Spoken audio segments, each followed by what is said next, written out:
বরকতের মাস শাবান, সামনে রমজান আসতেছে রে বাবা, তৈরি হয়ে যাও।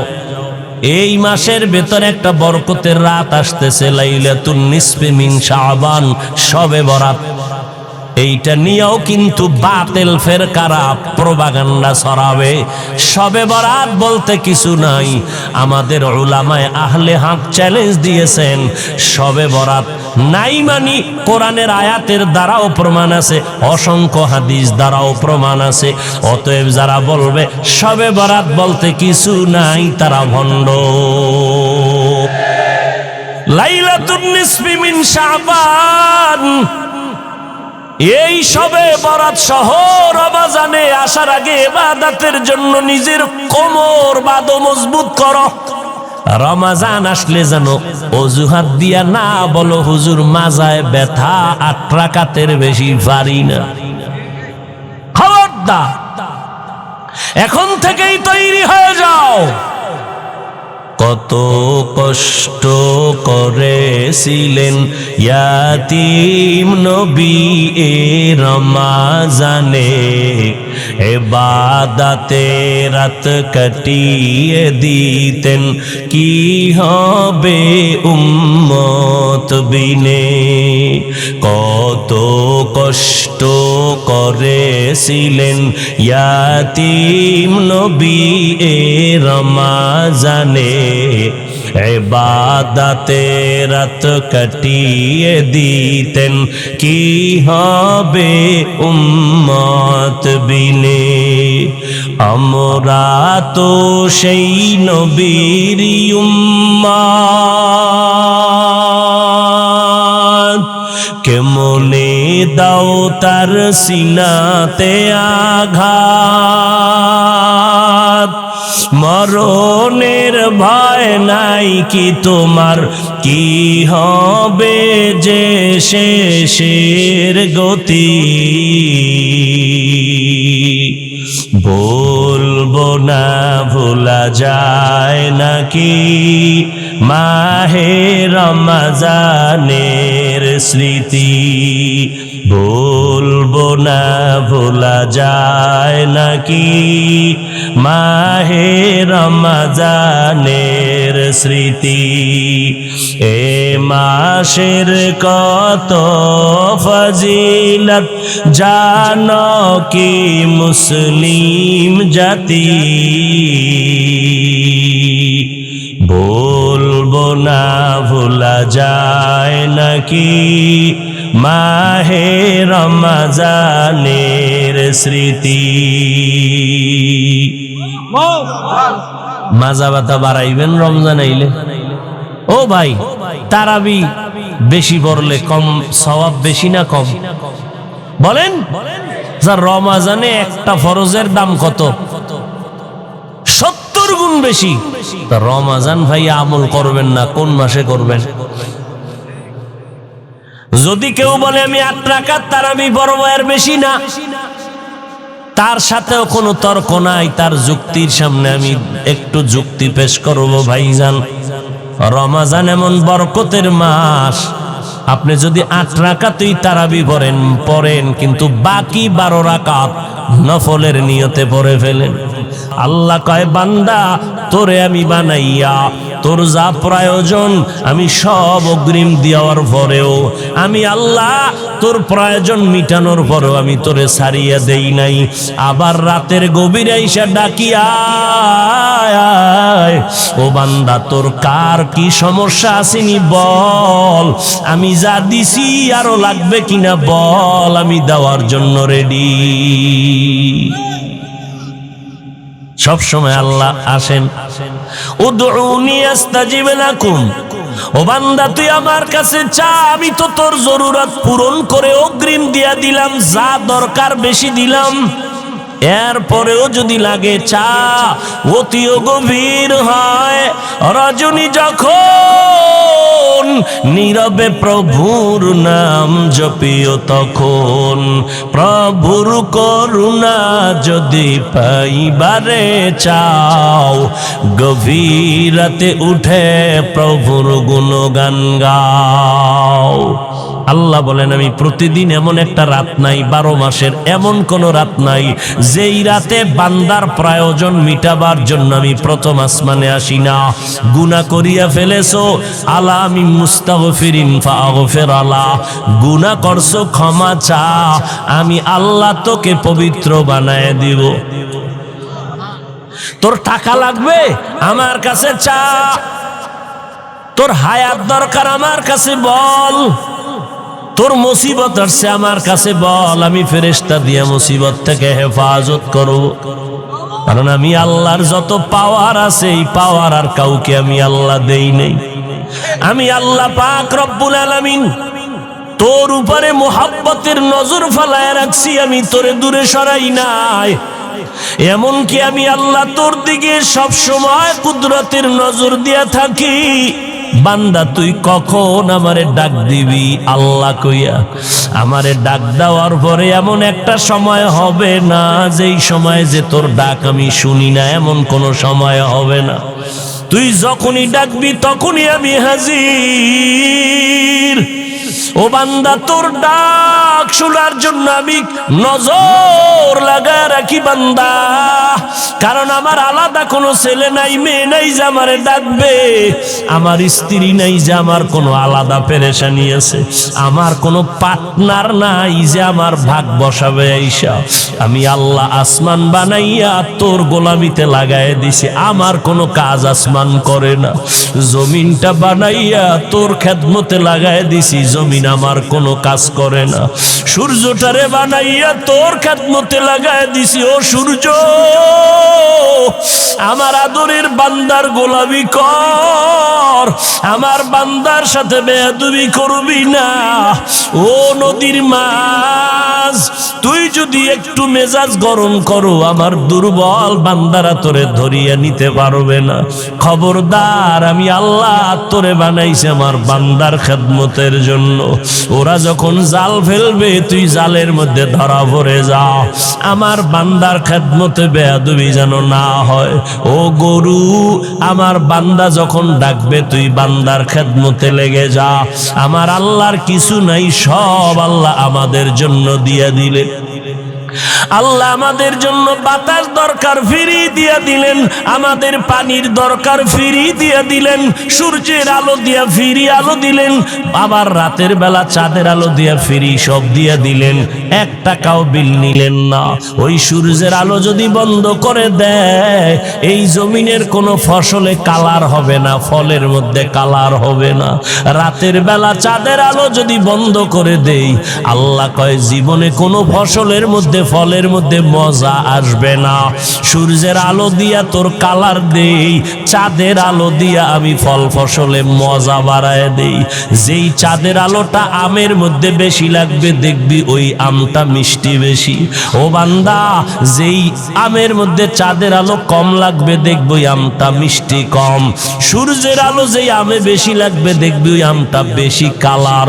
যেই আমে সূর্যের আলো কম ওই আমে দেখবি কালার কম। আমি আল্লাহ সব বান্দা তোরে দিয়ে দিলাম। বাতাস আমার হুকুমে চলে, তোর গোলামিতে দিয়ে দিলাম। জঙ্গলের প্রাণীগুলো তোর গোলামিতে দিয়ে দিলাম। খোলা আকাশের মধ্যে পাখি উড়ে কেউ ধরতে পারে না, আমি আল্লাহ তাও আমার বান্দার গোলামিতে পরিণত করিয়া দিলাম। ও বান্দা, তোর যা দরকার সব দিয়ে দিলাম, চাওয়ার আগে দিলাম। রাতের বেলা একটু আরামে ঘুমাবি, আমি আল্লাহ তোর মাথার নিচে বালিশ বানানোর জন্য তুলা গাছের আয়োজন করে দিলাম। ও বান্দা, আমি আল্লাহ তোর আরামের ব্যবস্থা করে দিলাম। আমি আল্লাহ পাক রব্বুল আলামিনের পর তোরে দিয়া টিয়া আমি সইরা যাই নাই, আমি তোর সামনেই আছি। তুই কোথায় যাবি এমন একটা জায়গা নাই যেখানে আমি আল্লাহ নাই। ফাআইনা মা তুআল্লু ফাসাম্মা ওয়াজহুল্লাহ। ও বান্দা, তুই যেদিকেই তাকাবি সেদিকেই তো আমি হাজির। আমি আল্লাহ তোরে একটা সেকেন্ডের জন্য ভুলি না। আমি আল্লাহ তো তোর দিকে মোহাব্বতের নজর লাগায় রাখছি। আমার ছেলে নাই যে আমাকে আব্বা বলে ডাকবে, আমার মেয়ে নাই যে আমাকে আব্বা বলে ডাকবে। আমি বড় আদর করে তোদের বানাইছি। তাকাইয়া দেখছো নি কত বিশাল আসমান, জমিন থেকে 500 বছরের দূর। এক একটা আসমান 500 বছরের মতো মোটা। এইভাবে আমি আল্লাহ 7টা আসমান বানায় রাখছি। এক আসমান থেকে আর এক আসমানের মাঝখানে মহাশূন্য 500 বছরের দূর। নজর করিয়া দেখ এই আসমানগুলো কেমনে টানাইয়া রাখলাম। নিচের থেকে কোনো খুঁটিও নাই, উপর থেকে কোনো রশির টানাও নাই। এই রকম 7টা আসমান 7টা জমিন আমি বানাইতে আমার সময় লাগছে ফি সিত্তাতি আইয়াম, মাত্র 6 দিন। আর তোর মতো বান্দাটারে আমি আল্লাহ নাপাক পানির থেকে বানাইছি। তোর তো কোনো অস্তিত্বই ছিল না, তুই আজকে বাহাদুর বাহাদুর ভাব দেখাইয়া আমি আল্লাহর সাথে চালাকি শুরু করেছ। আমি আল্লাহর আমার খোদাইত্ব তুই মানতে চাও না, আমার বাউন্ডারিতে তুই চলতে চাও না। এখন তুই আমি আল্লাহর দেওয়া সব নেয়ামত পাওয়ার পর এখন নিজের ভিতরে একটু বাহাদুরি ভাব বান্দা তোর অন্তরে আসছে, অথচ তোর কোনো অস্তিত্ব ছিল না। আমি তোরে অস্তিত্ব দিলাম এক ফোঁটা নাপাক পানির দ্বারা। হাল আতা আলাল ইনসানি হিনুম মিনাদ দাহরি লাম ইয়াকুন শাইআম মাযকুরা ইন্না খালাকনাল ইনসানা মিন নুতফাতিন আমশাজিন নাবতালি ফাজআলনাহু সামিআম বাসীরা। আমি আল্লাহ নাপাক পানির থেকে তোর অস্তিত্ব দিলাম রে গোলাম। তোর মতো একটু বাচ্চা 1-1.5 কেজি ওজনের বেশি হবে না। আমি আল্লাহ এত বিশাল 7টা আসমান 7টা জমিন 7টা মহাশূন্য বানাইছি 6 দিনে। আর তোর মতো বান্দা 1.5 কেজি ওজনের বান্দাটারে আমি ওই নাপাক পানি তোর মায়ের গর্ভে রাখাইয়া ফেরেশতারে বললাম 40 দিন পর্যন্ত শোধন কর। 40 দিন করে শোধন করিয়া এই নাপাক পানিটারে রক্ত, এর পরে গোশত, এর পরে হাড্ডি, এর পরে আবার গোশত। ওয়ালাকাদ খালাকনাল ইনসানা মিন সুলালাতিন মিন তিন وَلَقَدْ خَلَقْنَا الْإِنسَانَ مِنْ سُلَالَةٍ مِنْ طِينٍ فَجَعَلْنَاهُ نُطْفَةً فِي قَرَارٍ مَكِينٍ ثُمَّ خَلَقْنَا النُّطْفَةَ عَلَقَةً فَخَلَقْنَا الْعَلَقَةَ مُضْغَةً فَخَلَقْنَا الْمُضْغَةَ عِظَامًا فَكَسَوْنَا الْعِظَامَ لَحْمًا ثُمَّ أَنشَأْنَاهُ خَلْقًا آخر فتبارك الله أحسن الخالقين।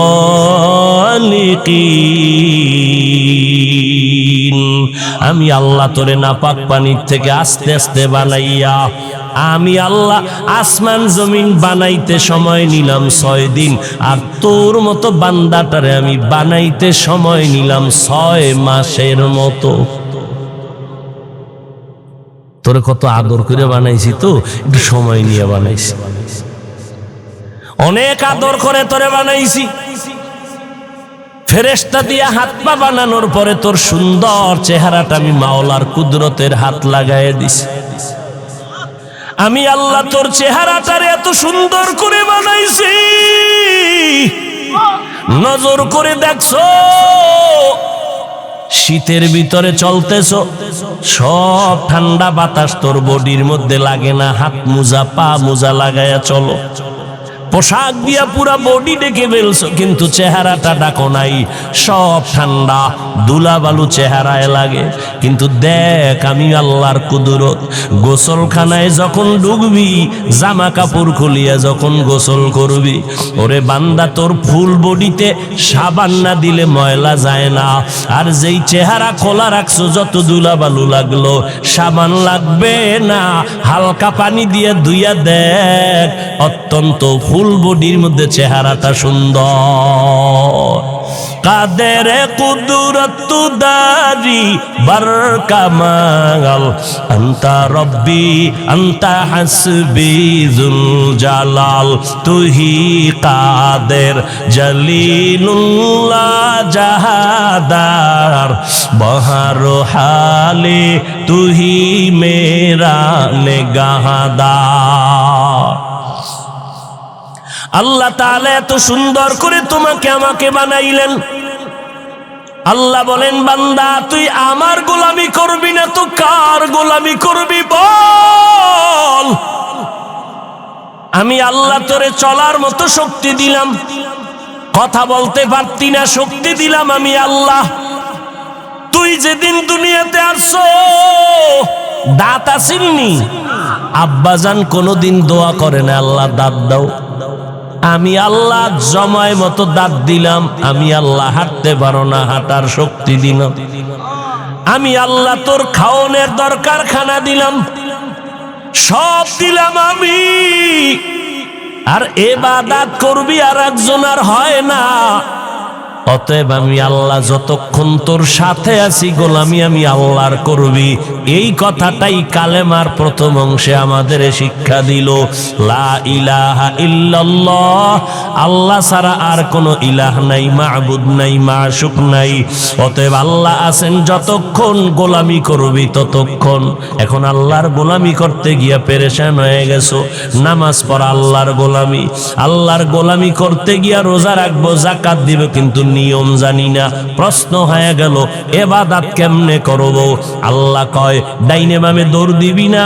আমার এই ইবাদত আর গোলামির জবাব দেওয়ার জন্য আমার নামের সাথে আরেকটা নাম লাগায় দিছি, মুহাম্মাদুর রাসূলুল্লাহ। লা ইলাহা ইল্লাল্লাহর মধ্যে যত ইশকাল হবে, প্রশ্ন হবে, সব প্রশ্নের জবাব হবে কালেমার দ্বিতীয় অংশ, মুহাম্মদের তরিকা ছাড়া কোনো জবাব নাই।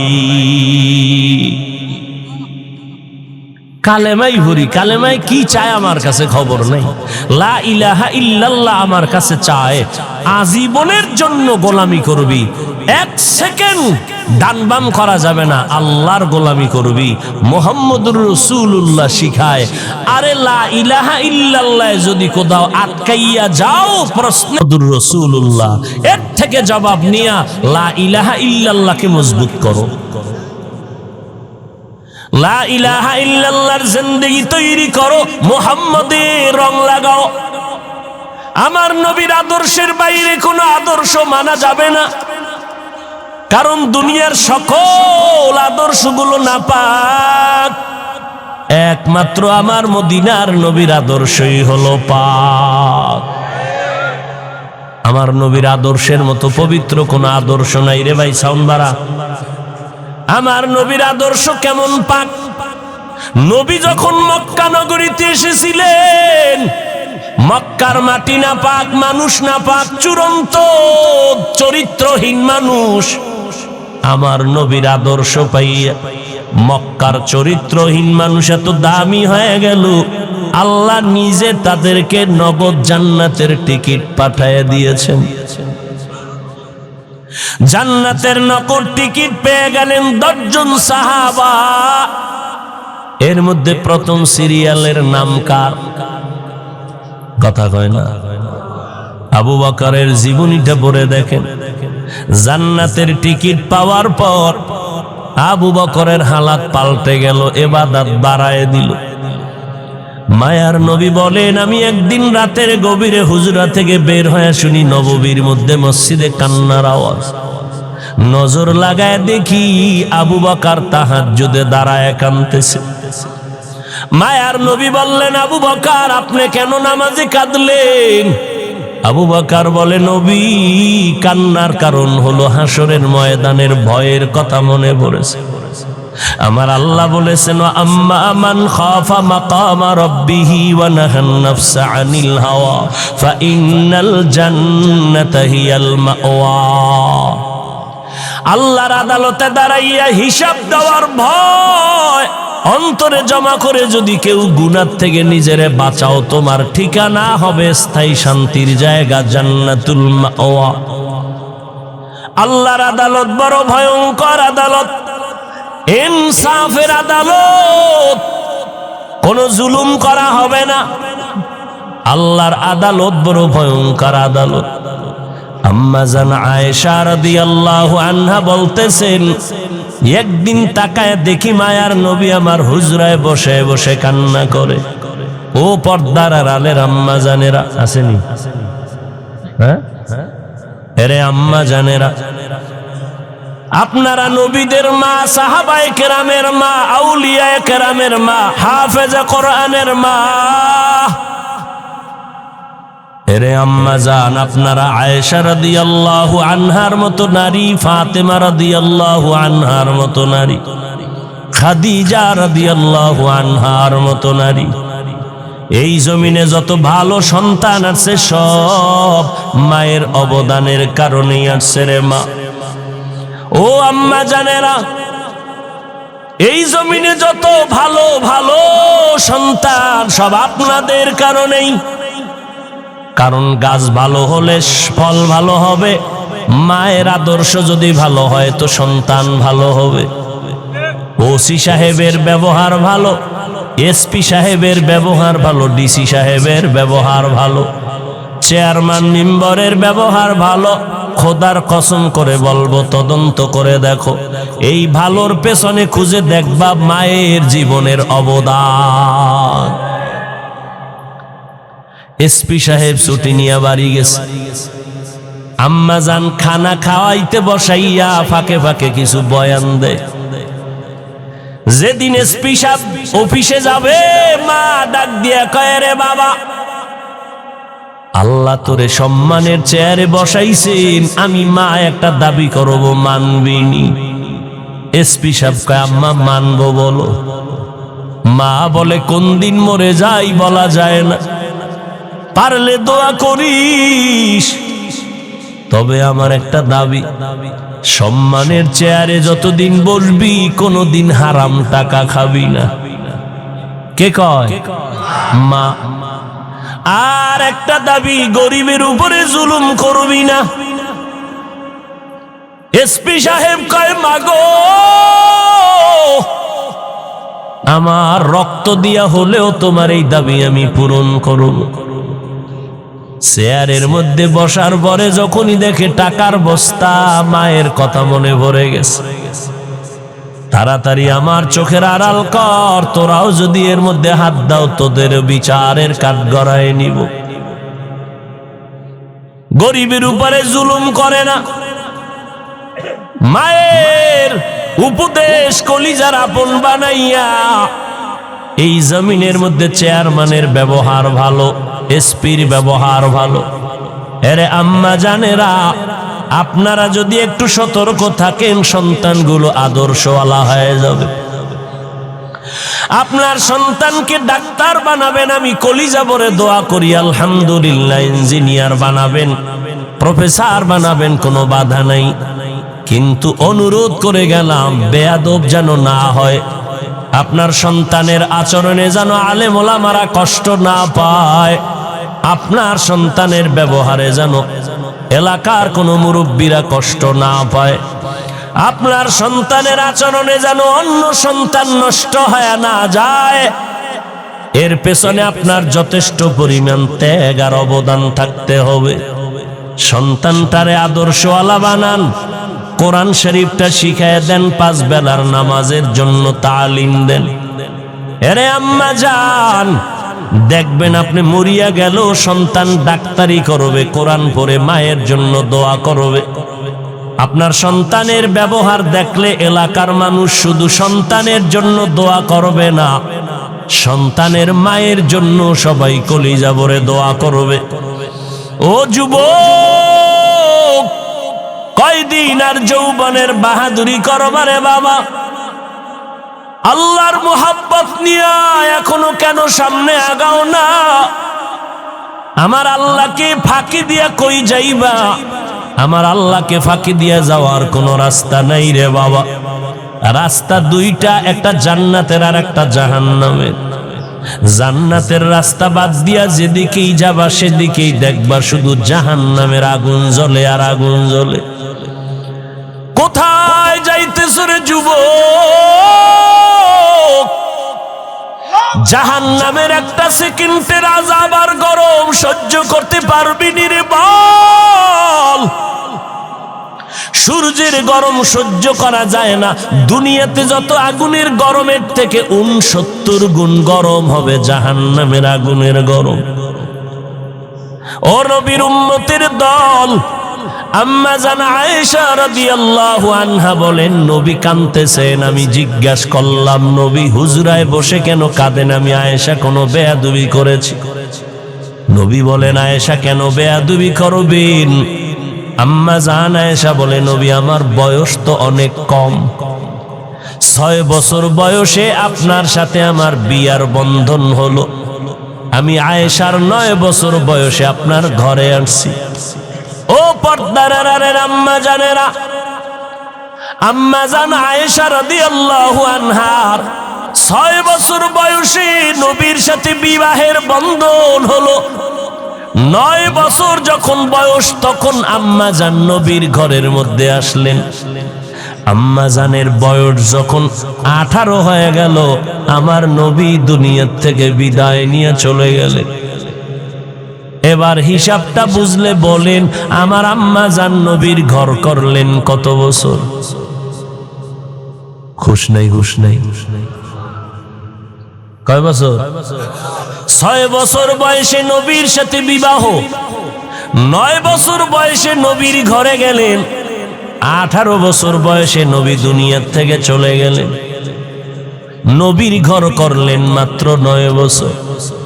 18 বছরের একজন নারী, আমার দেশে তো অনেক 18 বছরের বোনের বিয়েই হয় না, অথচ আম্মা জানের 18 বছর বয়স, নবী চলে গেলেন। নবীর সোহবত পাইলেন মাত্র 9 বছর। ওই 9 বছরে আম্মা জান আয়েশা কি বরকত পাইছেন জানেননি? আম্মা জান শুকর আদায় করে বলে, আল্লাহর শুকর, মদিনার নবীর 9 বছর ঘর করে আল্লাহ তাআলা আমার এমন বরকত দান করেছেন। আমি 18 বছরের নারী, 9 বছর নবীর ঘরে থাকিয়া 2000 উপরে হাদিস আমি মুখস্থ করে হাফেজা হয়ে গেলাম। কয় হাজার? এরে আম্মা জান, আপনি কয় পারা কোরআনের হাফেজা হয়ে গেলেন? কয়টা হাদিস পারলেন? লাগবে না আপনার হাদিস মুখস্থ করা। ফজরের নামাজের পরে সূরা ইয়াসিনটা তেলাওয়াত করবেন, যোহরের নামাজের পরে সূরা রহমানটা তেলাওয়াত করবেন। ও যুবক, শুধু নারী না, তুমিও করিও। ফজরের নামাজের পরে সূরা ইয়াসিন, যদি সময় থাকে সূরা মুজাম্মিল পড়িও। এরপরে যোহরের নামাজের পরে সূরাতুর রহমান, সময় থাকলে সূরা ফাতাহ তেলাওয়াত করিও। আসরের নামাজের পরে সূরা নাবা, যদি সময় থাকে রে বাবা সূরা দোকানটাও পড়িও। মাগরিবের নামাজের পরে সূরাতুল ওয়াকিয়া, সময় থাকলে আরেকবার সূরা মুজাম্মিল পড়িও। এশার নামাজের পরে রে বাবা সূরা মুলুক তেলাওয়াত করো। পারলে সূরা ইয়াসিনটা রাতের বেলা আরেকবার পড়ি। দিনের বেলা সূরা ইয়াসিন পড়লে ফলাফল একরকম, রাতের বেলা সূরা ইয়াসিন পড়লে ফলাফল ভিন্ন রকম। দিনের বেলা সূরা মুজাম্মিল পড়ার ফলাফল আলাদা, রাতের বেলা সূরা মুজাম্মিল পড়ার ফলাফল আলাদা। আমল করবা না, বলো মাওলার দরবারে কি নিয়ে দাঁড়াবা?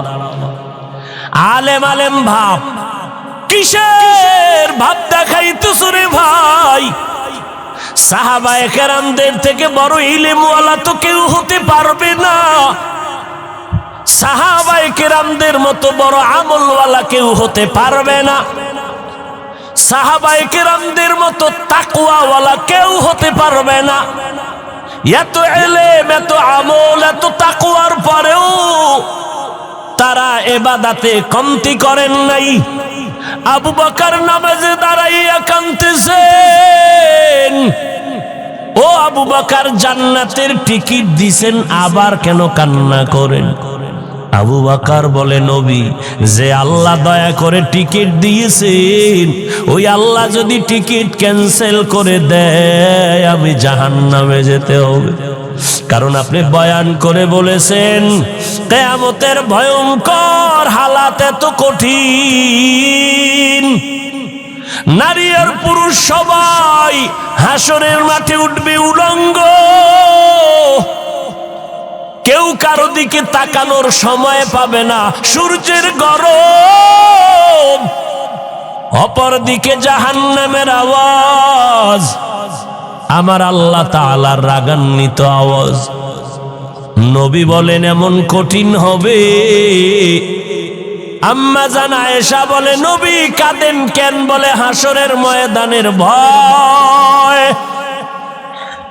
যেই নবীর কোনো গুনাহ নাই সেই নবী কান্না করে, এর নাম ঈমান। আল্লাহ কয় জান্নাত পাবে 4 গুণওয়ালা। 1 নাম্বার গুণের নাম ঈমান, দ্বিতীয় গুণের নাম নেক আমল। কই 2টা গুণ অর্জন করলেই জান্নাত পাওয়া যাবে না। এই হাজী সাহেব, পীর সাহেবের মুরিদেরা, তাবলীগওয়ালারা, ঈমানও আছে আমলও আছে, জান্নাত কিন্তু এখনো ওকে হয় নাই। আরো 2 দায়িত্ব আছে, যেই 2 দায়িত্ব বান্দার হক। অন্যকে ঈমান আমলের দাওয়াত দেওয়া লাগবে, শুধু দাওয়াত দিলে হবে না, যারা ঈমান আমলের বিরোধিতা করে তাদের বাধা দেওয়া লাগবে। ওয়াল আসরে সূরাটা পড়ে দেখো,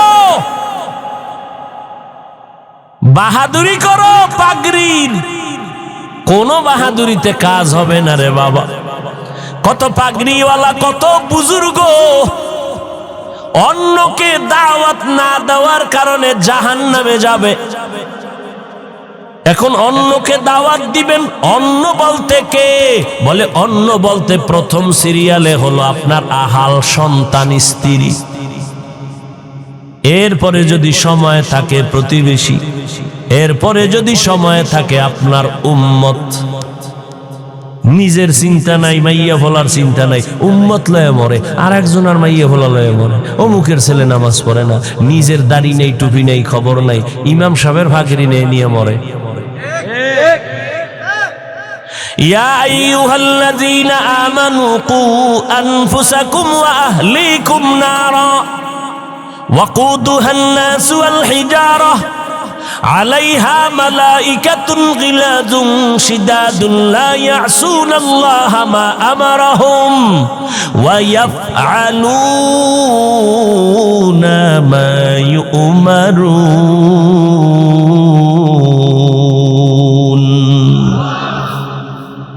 নিজে বাঁচো জাহান্নাম থেকে, পরিবার সন্তান আহাল বাঁচাও। অন্যরে দাওয়াত দাও, আহাল সন্তানের দাওয়াত দাও। কখন? কয় 7 বছর যখন হবে সন্তানের বয়স, নামাজের মুসাল্লায় দাঁড় করায়া দাও। এই আব্বা জানের, আম্মা জানেন, সন্তানের যখন 7 বছর হবে নামাজের মুসাল্লায় দাঁড় করাও। 10 বছর যখন হবে একটু শাসন করা লাগলেও নামাজে দাঁড় করাও। ছোট থেকে যদি কন্ট্রোল করতে না পারো, বড় হলে আর কন্ট্রোলে নিতে পারবা না। কিয়ামতের দিন এই সন্তান মা বাবার বিরুদ্ধে আল্লাহর আদালতে অভিযোগ দায়ের করবে। এই যুবক, নামাজ পড়ছো নি, পড়ি নাই, রোজা রাখছো, রাখি নাই, হালাল খাইছো, খাই নাই, কেন? এবার মামলা দায়ের করতেছে সন্তান। রব্বানা ইন্না আতা'না সাদাতানা ওয়া কুবারানা ফাআদাল্লুনাস সাবিলা। ও আল্লাহ, আমি বেনামাজি হই নাই, আমার আব্বা আম্মা আমারে টাটকা বেনামাজি বানাইছে। আমার আব্বা সকালে দোকানে গেছে, 8টার সময় আম্মারে টেলিফোন করছে, এই ছেলেটারে উড়াইয়া নাস্তা খাওয়াইছো নি? কিন্তু একটা দিনও আমার আব্বা জান বলে নাই সন্তানটারে ফজরের নামাজ পড়াইছো নি? রমাজানে সেহারি খাইতো আমার বাবায় মায়, আমার আম্মা জানের দিলটা নরম, মাঝে মাঝে আমারে ধাক্কায় বলতো, বাবা উঠ, রমাজান যাইতেছে, দুই একটা রোজা রাখ, সাহারি খা। সাথে সাথে আব্বাজান ধমক দিয়ে বলতো, খবরদার, চেহারাটা নষ্ট করবা না, রোজা রাখার দরকার নেই। ওই কুলাঙ্গার বাবাকে জিজ্ঞাসা করি, ও বাপ নামের কলঙ্ক, রোজা রাখলে তোমার সন্তানের চেহারা নষ্ট হবে, মোবাইলটা চালাইয়া সারাটা রাত্র কবিরা গুনাহ করে করে চেহারাটা কাটন কাটন করে ফেলেছে, বলো এর হিসাব কেমনে দিবা? রোজা রাখলে চেহারা নষ্ট হবে, তোমার ছেলে মোবাইলের কবিরা গুনার প্র্যাকটিস করে করে চেহারাটা কাটন করে ফেলেছে, বলো বাবা হইয়া কি জবাব দিবা? আল্লাহর কাছে বলে ফেলবে। সূরা আহজাব ৬৭ নম্বর আয়াত, আব্বা আম্মা আমারে সুদখোর বানাইছে, ঘুষখোর বানাইছে। দলিলও আছে, হাদিস। ক্বালান নবী সাল্লাল্লাহু, ভাত খাই না এখনো, খুব কষ্ট হইতেছে কথা বলতে, তো শেষ দিক সীমানায় না যায়, শেষ করি কেমনে?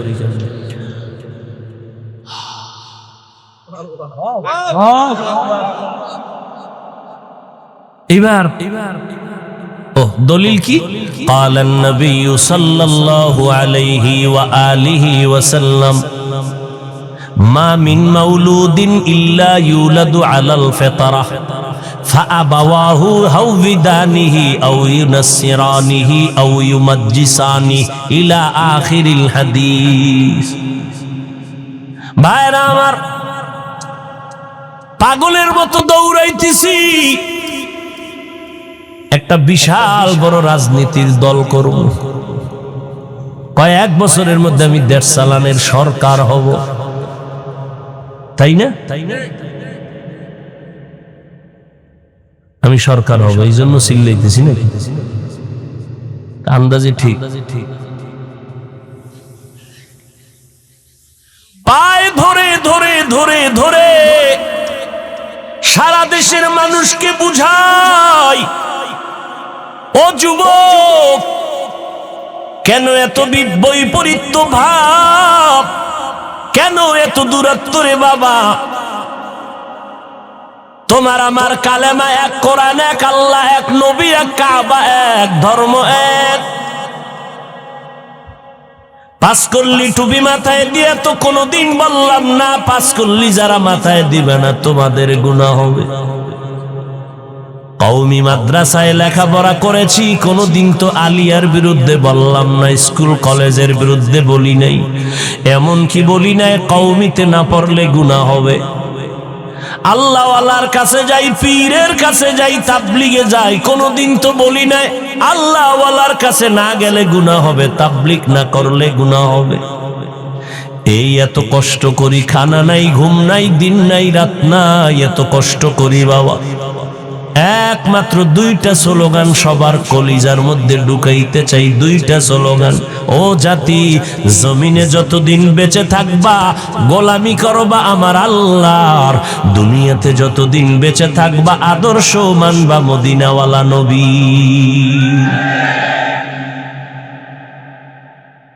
এই কিন্তু এই দুই স্লোগানের মধ্যে যদি কেউ পর্দা ফালাও, এক বিন্দু রক্ত থাকতে তা সহ্য করা হবে না, এক বিন্দু সহ্য করা হবে না রে ভাই। আল্লাহ নিয়া, কালেমা নিয়া, ইসলাম নিয়া, কোরআন নিয়া, হাদিস নিয়া, মদিনা নিয়া কথা বলবা, বিন্দু ছাড় দেওয়া হবে না। এই জমিনে আমরা আহলে হক বেঁচে আছি, বাতিলের কোনো দিন এই ময়দানে নামতে দেয়া হবে না।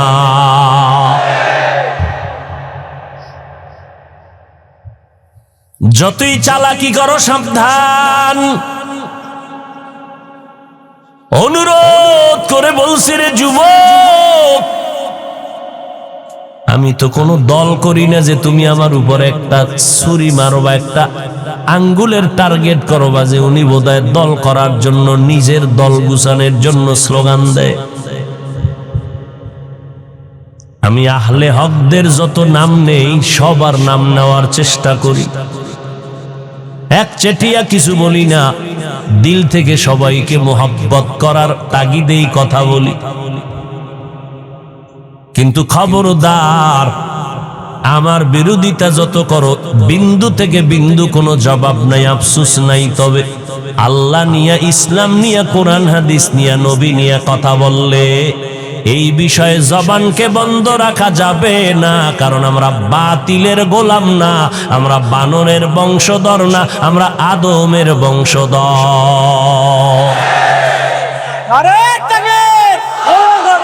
ভাইরা আমার, ঈমান আর আমল থাকলেই জান্নাতের দরজা খোলা হবে না। আরো দুইটা দায়িত্ব, ঈমান আমলের দাওয়াত অন্যকে দাও, যারা মানবে না তাদের বাধা দাও। কেমনে দাওয়াত দিবেন, বাধা কেমনে দিবেন, তারও নিয়ম পদ্ধতি নবী শিখাইয়া দিছেন। একজনে নামাজ পড়ে না, যায় থাপ্পড় মারবেন, ঘৃণা করবেন, নবী শিখাইয়া দিছেন। ঘৃণা করার সবকটা পাইলেন, বুকে লাগানোর সবক পাইলেন না? এই আমাদের বিরুদ্ধে ইচ্ছা রকম বলতেছেন, লেখতেছেন, গালি দিচ্ছেন। আচ্ছা, আপনি নবীর উম্মত হইয়া আল্লাহর কাছে তাহাজ্জুদ পড়ে হেদায়েতের দোয়া করছেন কয়বার? এই নিয়ে আপনি মুসলমান, এই মুসলমানিত্ব শিখলেন। সালাম না দেওয়াটাকে নিজের বরাত্ব বানিয়ে দিলেন। অথচ আবু বকর আর ওমর দুইজনের ভেতরে প্রতিযোগিতা, কে কার আগে সালাম দিবে। ওমর কয় আজকে আমি আগে সালাম দিব, কিন্তু ইন্তেকাল হওয়া পর্যন্ত আবু বকরের আগে ওমর সালাম দিতে পারে নাই। একদিন আম্মা জান আয়েশা নবীর জিজ্ঞাসা, নবী আপনার মোহব্বতের সাহাবায়ে কেরামদের মধ্যে আমলের লাইনে কে কি পরিমাণ আগায় গেছে? আম্মা জান আয়েশা ভাবলেন মোদা আব্বা জানের নাম কইব। নবী কয় ওমর। বলে কেমন? আকাশে যেই পরিমাণ তারকা দেখো, এর থেকেও ওমরের আমল অনেক বেশি। আহা, আব্বা জানের নামটা কইল না, মহিলা মানুষ, মনটা ছোট হয়ে গেল। না, জিগেই দেখি আমরা আব্বার খবর কি। ও নবী, আমার আব্বা জান আবু বকরের খবর কি? বুঝি না, জিগেলে কইতেন না। নবী বলেন, ও আয়েশা, আবু বকরের কি কথা বলবো? আবু বকরের 2 দিনের কোরবানির এত দাম, 2 দিনের 2টা কোরবানির আমলের এত দাম। ওমর না, ওসমান না, আলী না, সব উম্মতের নেক যদি এক পাল্লায় দাও, আমার আবু বকরের 2 দিনের কোরবানির নেকের পাল্লা ভারী হয়ে যাবে। মাত্র 2 দিনের নেক আমল, জান্নাতি সাহাবী। আর আপনারা একটু টিকিট পাইছেন নি ঘুমের ভিতরে জান্নাতের? এত ভাব, সালাম দেয়ও না, দিলেও নেয় না। আহা, লাথি মারার গুণটা অর্জন করতে পেরেছো তুমি, এই নাকি মুসলমান? আর এক মুসলমানের কল্যাণ মেনে নিতে পারো না। তোমার এক মুসলমান ভাই ব্যবসায় লাভবান হবে, সইতে পারো না। তুমি কেমন মুসলমান? তোমার এক মুসলমান ভাই সম্মানের চেয়ার বসবে, তুমি মেনে নিতে পারো না। তুমি কেমন মুসলমান? নাস্তিকেরা মাথা গরম করে, হুজুরেরা কেন হেলিকপ্টারে দৌড়ায়? নাস্তিকদের মুখে জুতা লাগাইয়া বলবি, রে নাস্তিক, জুতা লাগাইবি কি? ও নাস্তিকের আগেই মুসলমানের চান্দি গরম হয়ে গেছে। তুমি মুসলমান হইয়া তুমি পাগলের মতো করতেছ, সইতে পারো না। অথচ তুমি মুসলমান হইয়া বলা দরকার ছিল, এই নাস্তিকেরা, আমরা মুসলমান জাতি, ওরে কোরআন পড়লে, হাদিস পড়লে, মদিনার আদর্শ মানলে, মাদ্রাসায় পড়লে আমার আল্লাহ কুদরতের দ্বারা এমনি ভাবে সম্মান দান করেন।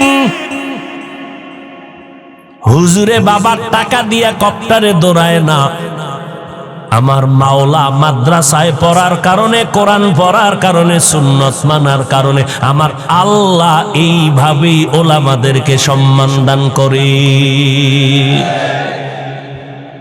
তুমি নাস্তিকের থামাবা না আমি তোমারে থামাবো? কেমন মুসলমান হয়েছ? গালি দিলা 1000 বার, হেদায়েতের দোয়া করলা না একবার? কই মদিনার আদর্শ? আসলে আমগো বুঝতে বাকি নেই, তোমরা মদিনার আদর্শ চাও না, তোমরা কাদিয়ানীদের মতো মওদুদিবাদ কায়েম করতে চাও। ইনশাআল্লাহ যতদিন বেঁচে থাকবো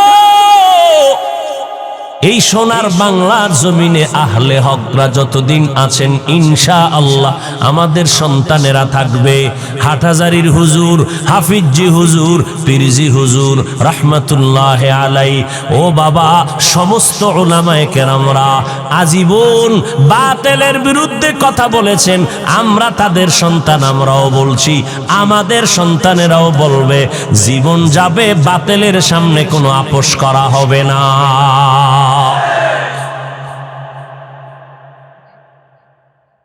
আল্লাহ হেদায়াত দান করুন। 4 গুণওয়ালারা জান্নাত পাবে। 1 নাম্বার গুণের নাম ঈমান, 2য় গুণের নাম নেক আমল, 3য় গুণের নাম ঈমান আমলের দাওয়াত অন্যকে দাও। 4 নাম্বার আমল গুণ হলো ঈমান আমলের বিরোধিতা যারা করবে তাদের বাধা দাও ধৈর্যের সাথে।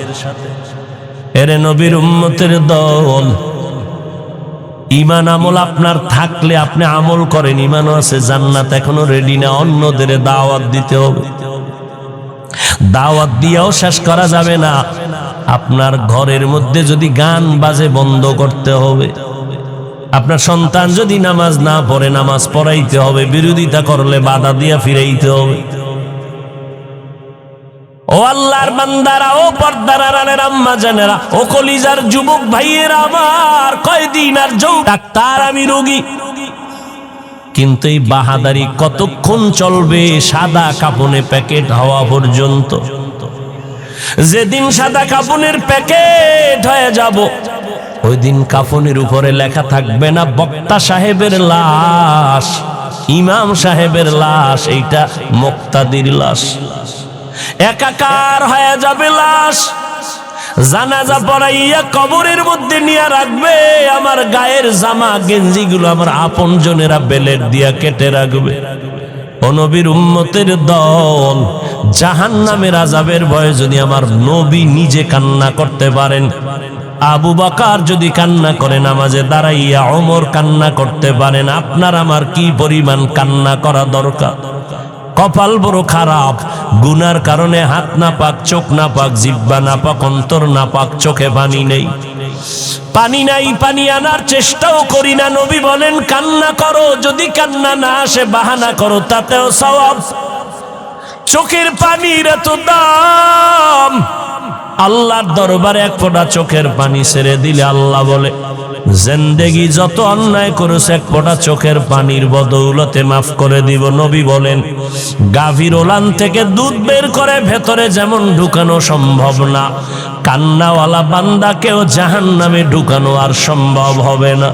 ও আল্লাহর বান্দারা, পিছনে যত অপরাধ করেছি, মানুষ আমাকে বড় বক্তা বলে চেয়ার দেয়, আল্লাহ জানে আমি কত বড় অপরাধী গুনাহগার।